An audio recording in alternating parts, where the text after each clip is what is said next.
मंत्री जी, कुछ मालूम हुआ कि अशोक वाटिका को बचाने वाला कौन है? जी हाँ, मालूम हो गया। वह पवन का बेटा हनुमान है।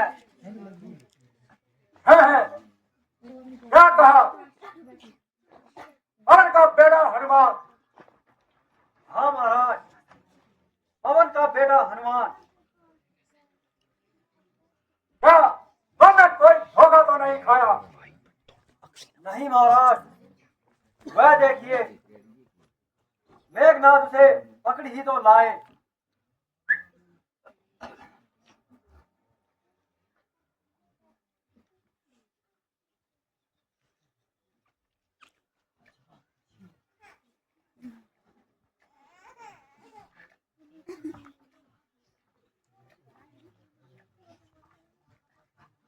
अक्षय कुमार का वध करने वाला तथा अशोक वाटिका को उजाड़ने वाला आपके सम्मुख प्रस्तुत है। आपकी जैसी आज्ञा हो, इसे दंड दिया जाए। दंड देने से पहले अच्छा है कि इसके अपराध का कारण भी पूछा जाए।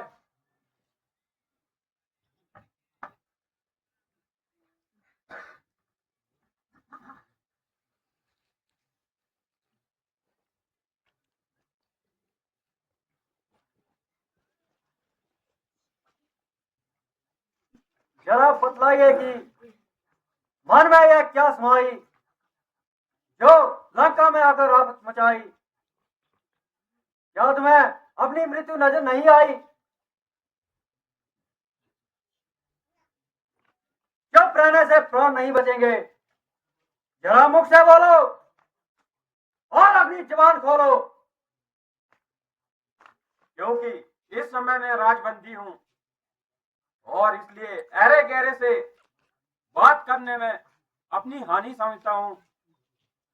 जब कोई पूछने वाला आएगा तो जवाब दिया जाएगा और पाई पाई का हिसाब दिया जाएगा। पड़ा चार पिंजरे में मगर वह बू नहीं जाती, दिलावर की कजा के आगे वह खू नहीं जाती। रस्सी जल गई किंतु बल नहीं गया। चले किस तरह बल मेरा, मुझे किस बात का गम है। वही तू है, वही मैं हूं, वही बल है, वही दम है। रामजनक, नीच कार्य करने से पहले तो कहीं डूब कर मर जाता। जिसने पवना प्रहलाद के नाम पर इस प्रकार प्राण का टीका ना लगता। अभी भी वक्त है पश्चाताप करने का। किया है काम तूने विलासक डूब मरने का। राम निर्बुद्धि, तुझे इस दशा में देखकर मेरी गर्दन मारे लटा के झुक जाती है। परंतु शौक है कि तुझको शर्म नहीं आती। अभी तो यह झुकी है, तुम्हारे झुकाने से वो दिन भी न उठेगी जमी से उठाए से। हनुमान, और तुम निराले ढंग से बातें कर रहे हो। क्या पुराने संबंध को भूल गए? कदापि नहीं, बल्कि उन संबंधों ने तो मुझे यहाँ आने तक साहस दिया है। हनुमान आज भी आपका वही सेवक है और आवश्यकतानुसार हर प्रकार से सहायता करने के लिए तैयार है। उसमें क्या संदेह है? यदि तेरे जैसे 4-5 और वफादार होते तो रावण का तो बेड़ा बेड़ा ही पार था। यही अच्छी बहादुरी है। समस्त वाटिका को तोड़ा, सिपाहियों ने रोका तो उसका सिर फोड़ा। जब भगवान ने टोका तो उसे पकड़कर मरोड़ा। और जब अक्षय कुमार गया तो तूने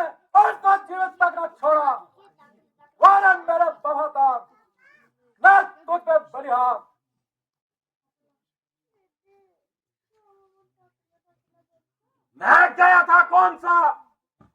उनको बुलाने के लिए और आप ही आए थे झगड़ा फैलाने के लिए। काम किस आते हैं फल? आखिर तक खाने के लिए था जो हम तो बांध लेता हाथ घर ले जाने के लिए। वहां कितनी सी बात पर हम मेरे पीछे पड़ गए, आज तक मुझे मारने और खुद मर गए। अगर तो यह है कि तुझे यहाँ पर किसने भेजा है? कहा था श्री रामचंद्र जी और सुग्रीव जी ने, और आया था सीता माता जी की खबर लेने। है सीता की खबर। हाँ हाँ, सीता माता जी की खबर। परंतु सुग्रीव का राम से क्या लेना देना? जब वह सीता जी को खोजते हुए किष्किंधा पर्वत पर पहुंचे तो सुग्रीव जी ने उनसे मित्रता कर ली। जिस बाली ने आपको 20वीं बार कैद किया था, उसको श्री रामचंद्र जी ने एक ही बाण से मार डाला। इसलिए अच्छा यही है कि सीता जी को लेकर रामचंद्र जी के चरणों में जाओ और उनसे क्षमा मांगो।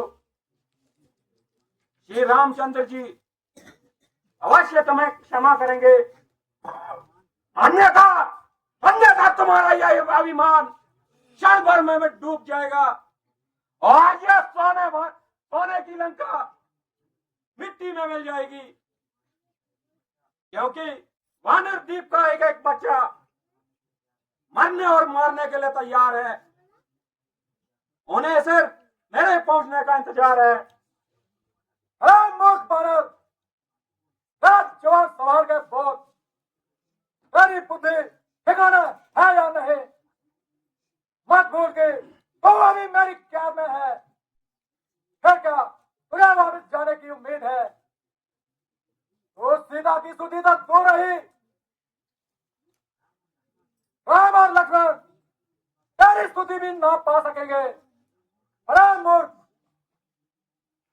जिनके तू गुणगान कर रहा है, मैं उनको अच्छी तरह जानता हूं।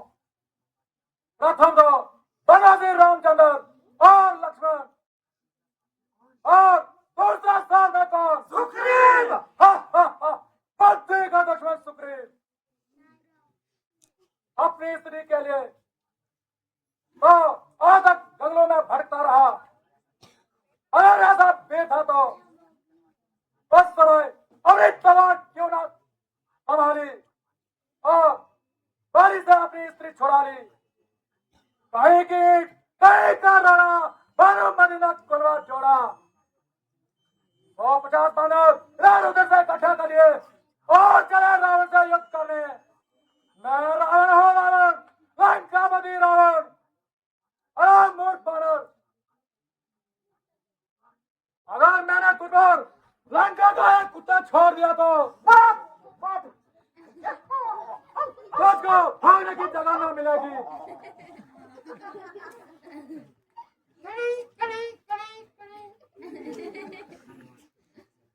सच है, जब मनुष्य की बुरी घड़ी आती है तो उसकी समझ उल्टी सीधी अपने आप ही हो जाती है। क्योंकि कहा है विनाश काले विपरीत बुद्धि। यद्यपि विषय पुरुष और उपदेश का विशेष बैर है, उसको तो इस बात की भी खबर नहीं कि वह अपना है या गैर है।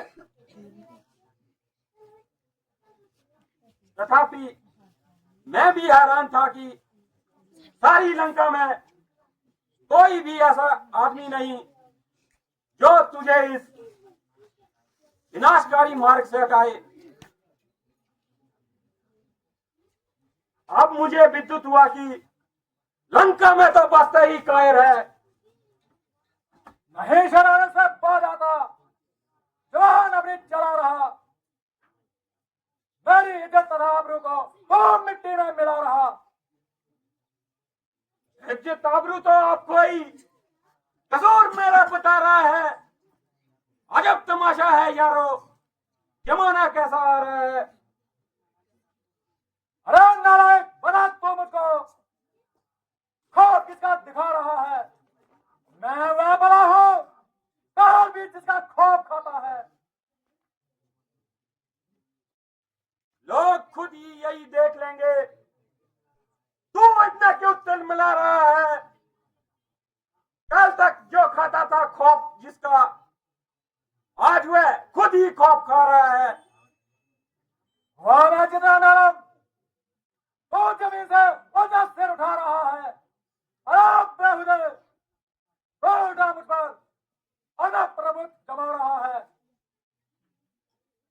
तेरे जैसे पतित जो अपनी उम्र विश्व में गंवाते हैं, यह है ताजुब की वह भी मुझे बेहुदा बता रहे हैं। हाँ, मैंने जब तक उठाया खंजर क्या चाह रहा है और अपने ही हाथों से तो आदम का रास्ता बना रहा है। चांद दिन में होगी यह चर्चा, वह दिन भी नजदीक आ रहा है। कहेगी दुनिया, देखो लोगो, जय श्री राम। अरे दुष्ट मानव, मैंने हर क्षण खोने जिगर पिया और तेरे तेरे बुजुर्गों का मैंने लिहाज किया, मगर अब मेरी तलवार ही तुझे सुख की नींद सुलाएगी। और तुझे हमेशा के लिए कार के पास पहुंचा देगी। भाई साहब, जरा धैर्य से काम लीजिए। ये काम आपकी शान और राजनीति के बिल्कुल खिलाफ है। भला दूध का पद करना कहाँ का इंसाफ है। इससे सदैव के लिए आपके संबंध दूसरे राजाओं से टूट जाएंगे और भविष्य में कोई भी दूत आपकी सभा में नहीं आएगा।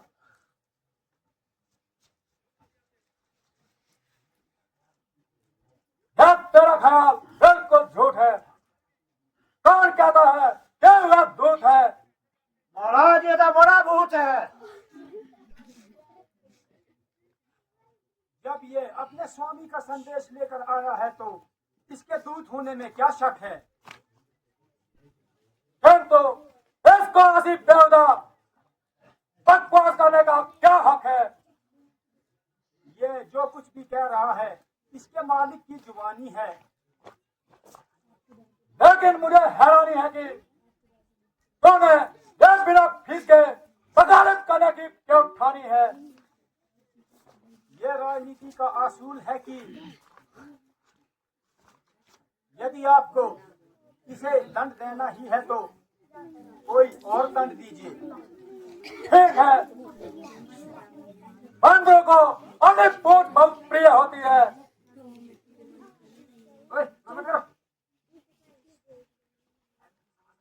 अब मेरे सभासदों, इसकी पोट में आग लगा दी जाए।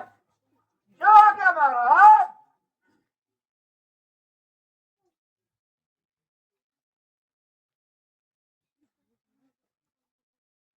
नंदन, अब आप ही आग लगाओ। थूक दो इसको थन्ने को।